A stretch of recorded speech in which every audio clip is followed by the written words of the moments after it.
Muy bien, continuamos en Nada Está Escrito y vamos a hacer lo que será nuestra columna, nuestra última de este año 2016 de cine. Y está aquí justamente Bruno Ferreri para hacerla. ¿Cómo andas, Bruno? Buenas tardes. ¿Cómo estás, Walter? ¿Todo bien? Todo bien, por suerte. Bueno. ¿Qué tal ayer la fiesta? Porque la verdad que todavía no tuve el gusto de hablar con ninguno de los representantes del programa al aire, así que fuera de micrófono hablamos algo, pero bueno, estuvo bueno. Pasamos bien. Buena noche, aparte, estuvo muy agradable. Muy linda, sí. Estuvo espectacular y bailamos también, tomamos algo muy entretenido. Exactamente. Estaba muy bien. Estaba bueno el encuentro de toda la gente también de los distintos programas, ¿viste? Porque había muchos que no nos cruza habitualmente, se cruza capaz que están el mismo día, el programa anterior, el posterior, pero bueno. Estuvo bueno conocernos también un poco más de lo que ya nos cruzamos acá es algo en el estudio. Que le aporta la fiesta, ¿no? Además de la fiesta en sí, ¿no? Está bueno.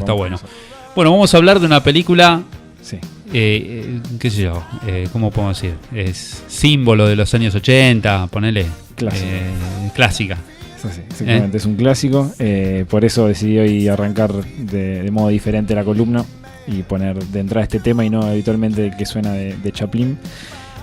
Para ya meternos de lleno en Volver al Futuro, Back to the Future, película de 1985 que bueno, tuvo una trilogía después a fines de los 90, pero bueno, principalmente la idea era hablar de la 1, porque además no nos daría el tiempo de la columna para hablar de las 3. Claro. Además, a mi criterio es la más interesante, más allá que las otras también tienen un montón de cosas interesantes e importantes para destacar. Bueno, la película está dirigida por Robert Zemeckis, que fue el director y también el co-guionista con Bob Gale, es el quien trajo la idea principal, ¿no? La semilla que después creció y hizo todo esto. Y producida por Steven Spielberg, ¿no? Pequeña cosa que en los 80, ya en los 70 venía con Tiburón y otras películas, pero en los 80 tiene una cantidad de películas con un estilo muy particular, ¿no? Y también desde la parte de producción se la dio a Volver al Futuro.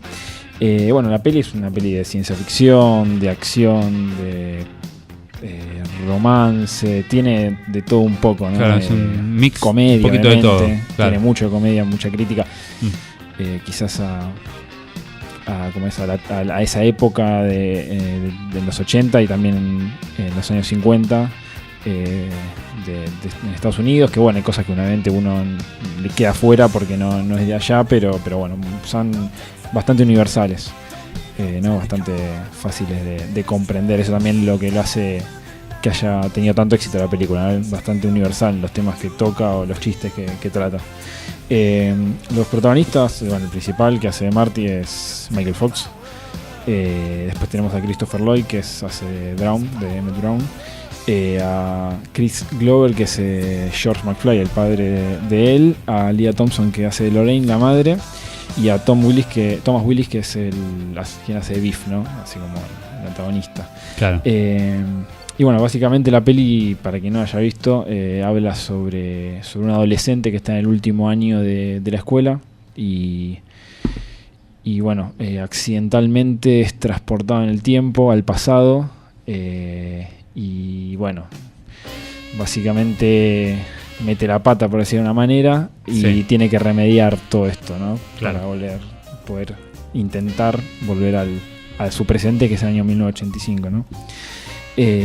Bueno, es una película que tiene, más allá de muchas cosas se pueden destacar en sí de la peli, un montón de detrás de escena, de cómo se fue llegando a la película, un montón de piedras que tuvieron en el camino para poder realizarla, claro, que la hacen aún más rica y más interesante, ¿no? Sí, por ahí eso es lo más destacable, porque ya prácticamente el argumento lo conocemos, es archi conocido, así que están muy buenas estas perlitas, estas curiosidades que fuimos leyendo ahí en la semana y que tienen que ver con cómo se hizo la película, los detalles que tiene. Es una película que tiene muchísimos detalles y todo cierra, ¿no?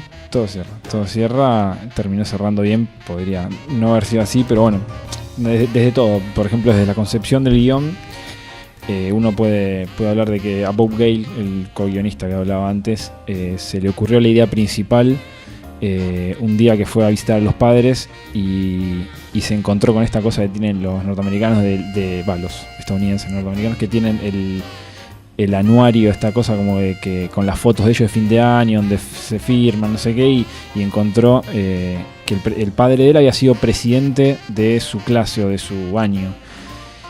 Y pensó en cómo hubiera sido, pues ya que él no se llevaba bien con el presidente de Buck Gale, con el presidente que fue compañero suyo de su año, no se llevaba bien. Y dice, si hubiera yo convivido con mi padre en esa época, hubiera congeniado, hubiera tenido una buena relación, y en base a esto se le empezó a ocurrir, esta es como la idea base del guión, ¿no? Sí. En base ahí explotaron las ideas y terminó siendo lo que es la peli. También, bueno, cuando se lo comentó a Robert Zemeckis, con el cual ya habían hecho un par de películas anteriormente, también producidas por Spielberg, las dos primeras, le agregó en principio todo el tema de la madre, de si, el cual para mí es el punto más importante del guión, que más allá de todas las vueltas que tiene, los giros argumentales y todos los pequeños detalles de las dos épocas, ¿no? Lo más importante para mí del guión es el tema de cómo ve uno a los padres, lo idealizado o cómo se imagina uno que hubieran sido los padres de uno en el pasado, ¿no? Si realmente cuando te cuentan algo te están inflando la situación, están ocultando algo, claro. o simplemente si cuando, no sé, te niegan el hacer algo, si realmente ellos fueron así cuando te ejemplifican con cómo fueron ellos. Bueno, un montón de estas cosas que van pasando en la película. Claro, que lo ves. Y lo ves acá, ¿no? Creo que uno cuando pasa esas situaciones con sus padres le pasa esto, ¿no? Un poco. Pensar cómo fueron ellos realmente en la adolescencia o en la época que estén rememorando. Y bueno, la peli para llegar a filmarse tuvo varios inconvenientes. Por un lado, era una época media complicada, a principios de 80, cuando se empezó cuando ya tenía casi definido el guión y se le había presentado a Spielberg, lo llevaron a varias compañías y nadie lo quería, varios estudios, y nadie lo quería producir, ¿no? Porque en esa época estaban de moda películas como Porky's, por ejemplo, que eran películas que hablaban de adolescentes, más vivos, entre comillas, que mezclado con cosas sexuales, las tramas, ¿no? Como que estaba en esa onda para las películas para adolescentes, y esto parecía demasiado blanda, ¿no? La película, el tema del romance, de la comedia. Entonces, bueno, fue una de las primeras trabas que encontraron. Y por otro lado, Robert Zemeckis, como decíamos, venía a hacer dos películas producidas por Spielberg que no habían tenido nada de éxito a nivel comercial y de crítica.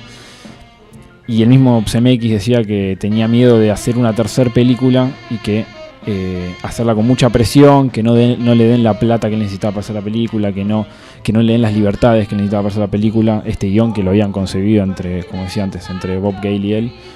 Y bueno, quería hacer algo primero. Entonces en el 84 hace una película que se llama Romancing the Stone, que acá se llamó La Esmeralda Perdida, La Esmeralda Verde, que trabaja Michael Douglas, trabaja Danny DeVito, y ahora no me acuerdo el nombre de la actriz, Turner.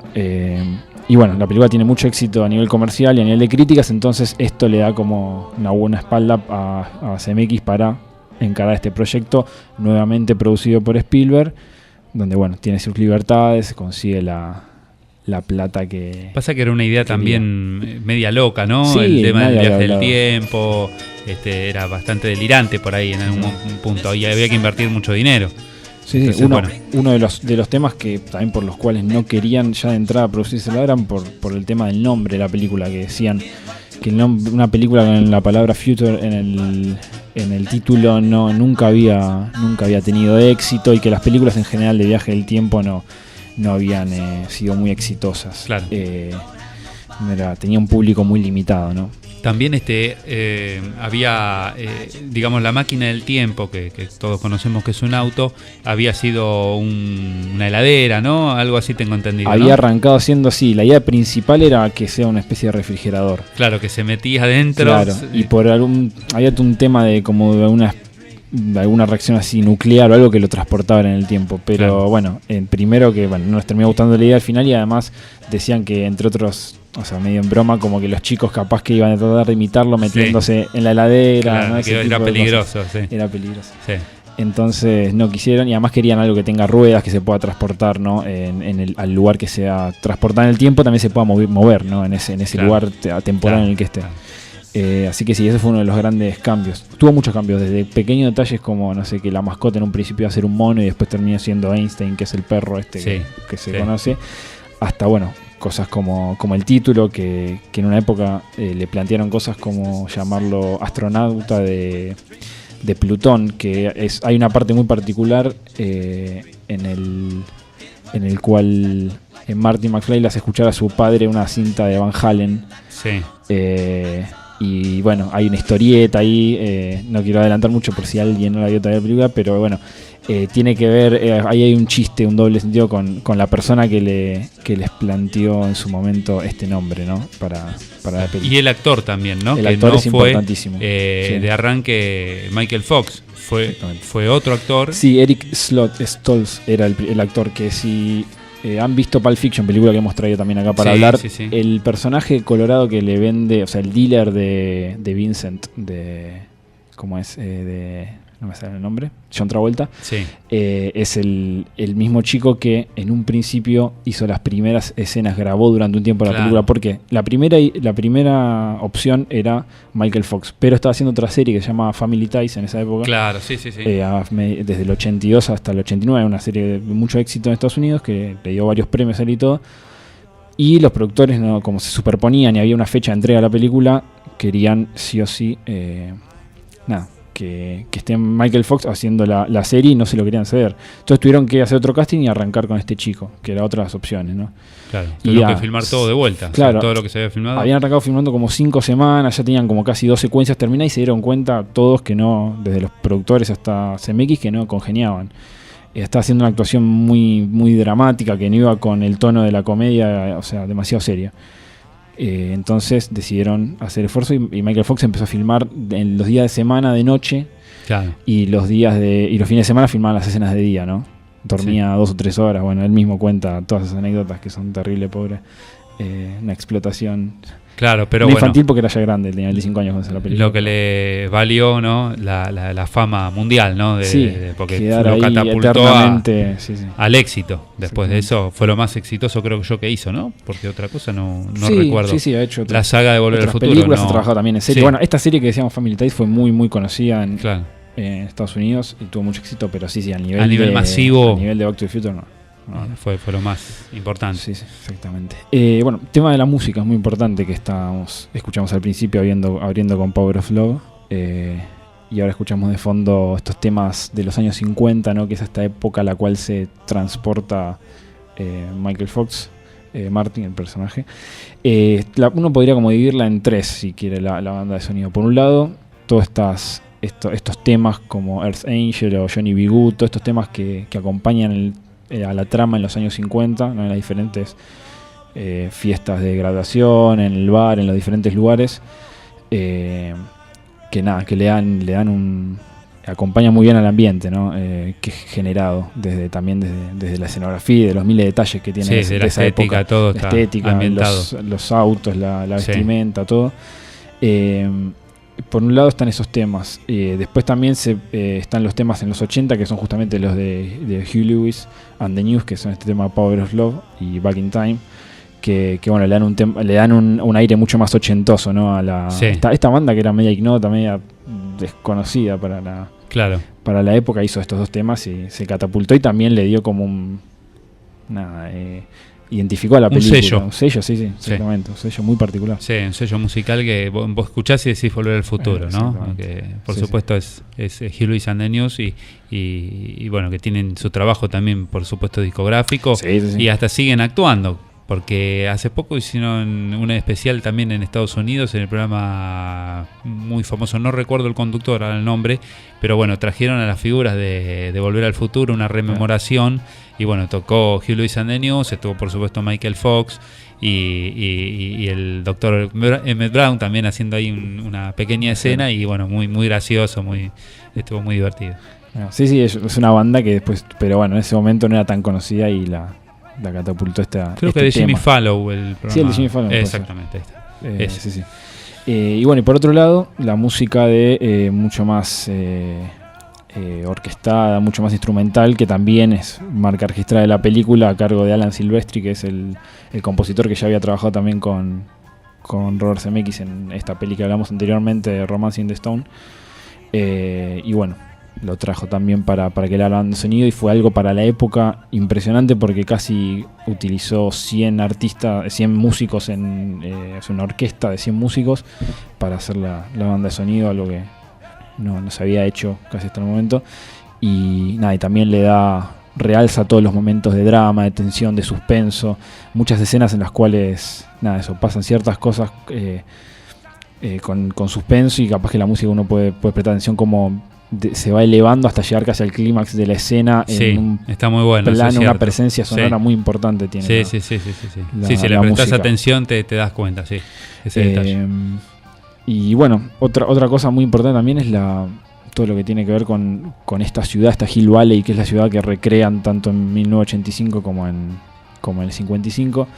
Que bueno, es como hablábamos las semanas anteriores, hemos hablado de Midnight in Paris o en Nueve Reinas.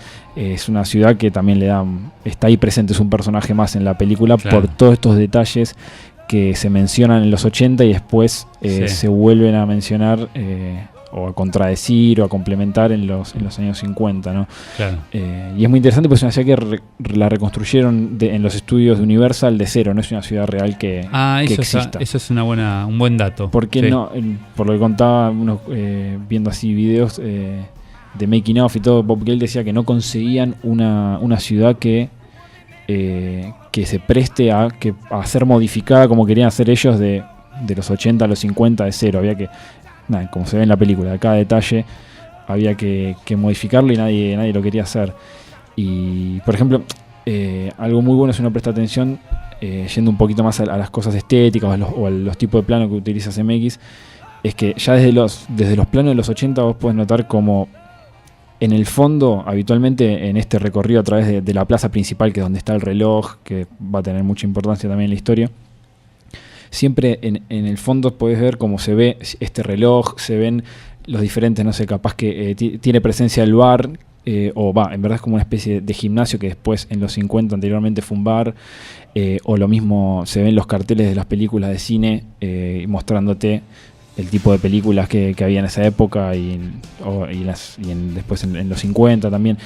Siempre hay una presencia de la ciudad detrás en los planos, sí. no la deja fuera, y al contrario, le da siempre en algún hueco, en algún ángulo del plano, te muestra algo que después, va en la memoria reciente del espectador, juega un rol muy importante. Y te acordás que había en cada lugar. Claro. Y eso está muy bueno. Es como que la película fluye en varias capas, ¿no? Varios niveles en ese aspecto. No solo en la historia que pasa, sino que eso.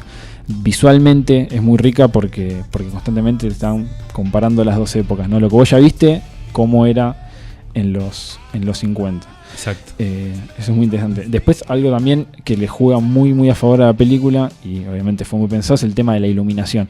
Si uno presta atención cómo están iluminados los personajes, tiene una iluminación bastante clásica, que era como se iluminaban los actores, las estrellas de Hollywood en la época dorada, como le llaman ellos, Hollywood, en los 30, los 40, los 50, que más allá de tener un montón de luces de frente o costado para resaltar la imagen del actor, también se utilizaba mucho el contraluz, ¿no? Una luz de atrás fuerte, ¿qué hace esto? A nivel estético y visual, a nivel que uno puede identificar la imagen, separa al actor, al personaje del fondo, ¿no? Que también servía mucho en la época del blanco y negro, ¿no? Donde al no haber colores para poder también separar al personaje del fondo, había que poner una luz y sobre todo era sobre el pelo, que en esa época había muchos planos, primeros planos de las actrices, los actores, y los separaban de esta manera. Y en la película, si uno presta atención, ya desde la parte de los 80, al principio de la película, te marca este tipo de iluminación para que después, cuando te lleva a los 50, sea también un ambiente, que ayude a recrear este ambiente. Para alguien que, por ejemplo, o haya vivido en los 50 o haya visto este tipo de cine en los 50. Ahí lo ves, y además te das cuenta porque es un tipo de iluminación que a veces hay una fuente lumínica reconocible que vos podés prestar atención de dónde viene la luz y decís, viene. Y hay veces que no, hay veces que es una luz que viene, que capaz vos el farol acá, a la derecha, a la izquierda, o de diferentes lugares del actor, y le está viniendo una luz de atrás que no tiene fuente lumínica. Entonces, bueno, está totalmente forzado. Y, por ejemplo, hablando también del temita de la música y todo lo que hablamos antes, es muy importante cómo la usa a veces en los diferentes cortes de escenas a escenas para generar lapsos, o sea, pequeñas elipsis de tiempo en esta semana que está Marty en el pasado. A veces como son bastante bruscos los cortes, lo que utiliza estos temas tanto de los años 50 o como decíamos antes de la banda de sonido creada por Alan Silvestri para que no sea tan brusco el pasaje de una escena a otra, sino que fluya un poco más, que sea un poco más digerible. Sí.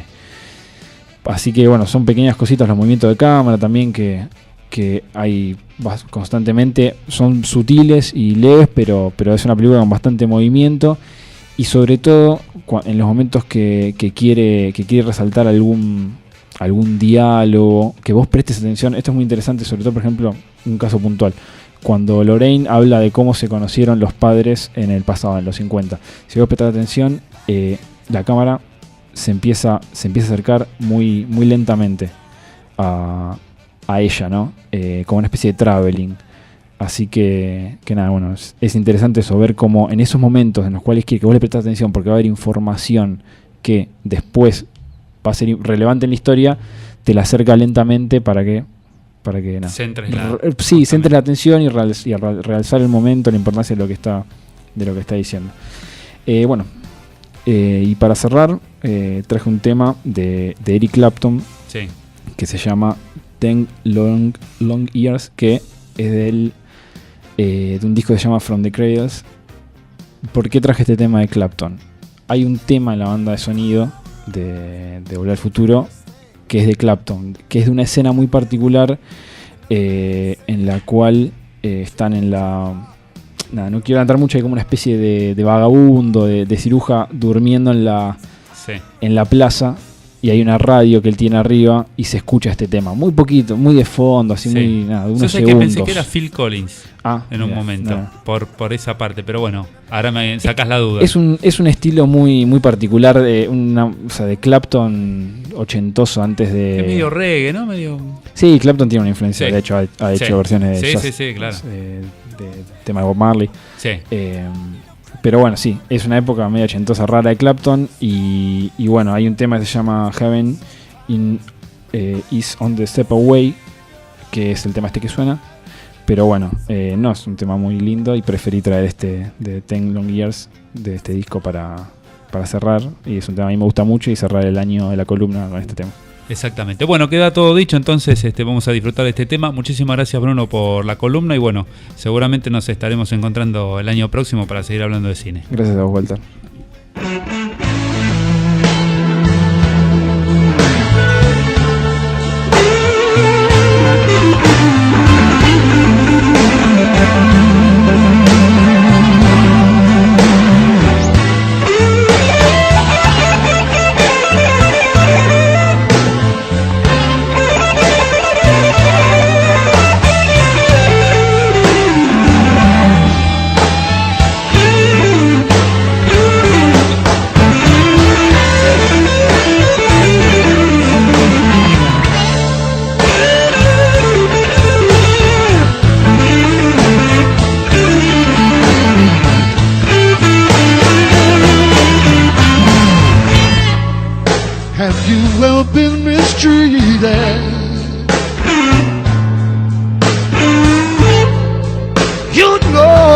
Just what I'm talking about.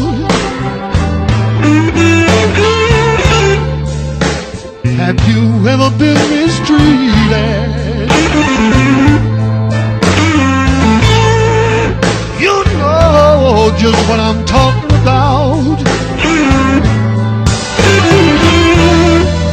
I'm worth 5 long years for one woman.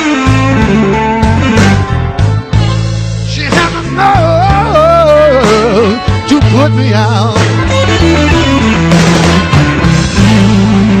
I got a a steel mill, shucking steel like a slave. 5 long years every Friday I come straight home with a home I pay. Have you ever been mistreated? You know just what I'm talking about. I worked 5 long years for one woman. She had a nerve to put me out.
Should a long time ago.